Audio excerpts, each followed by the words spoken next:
Hey, good morning. A little video on what goes into making your cabinet drawers. Thought you might like to see. Check the knots in that. This is the lumber as it comes in. It's been planed on two sides, which helps a little bit to get started.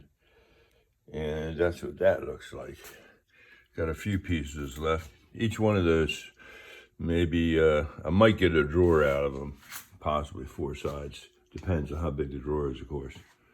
And first step on those things is to get the size down a little bit. Of course, use a table saw for that. Getting them ready for the origin and stuff to do some cutting.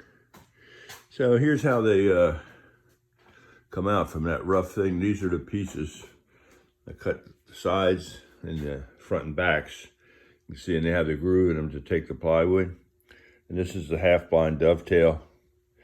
That's been cut in there, and they're cut in both ends of each board. There's the supply sample plywood. You can see how nice that gap is.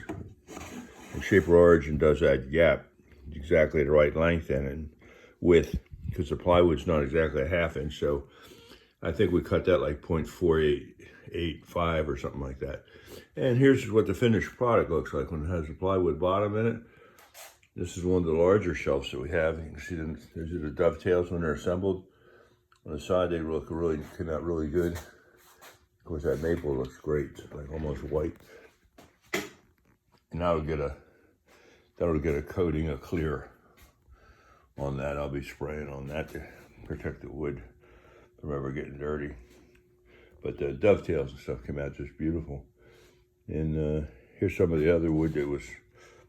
These are cut down to manageable pieces so that they can go through the planer to get them perfectly 0.75 of an inch. It's got to be perfect in order for all that computer stuff to work on Origin, and that it really helps it. So that's a little bit of the process involved, and I'm working away.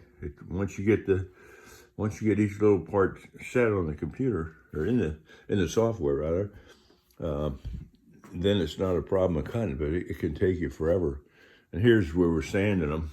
Each piece has to be sanded on the inside first, because you can't get to it once you assemble it. The outside I can assemble after the box is together. It's not a problem. But and I use a number of sanding blocks here.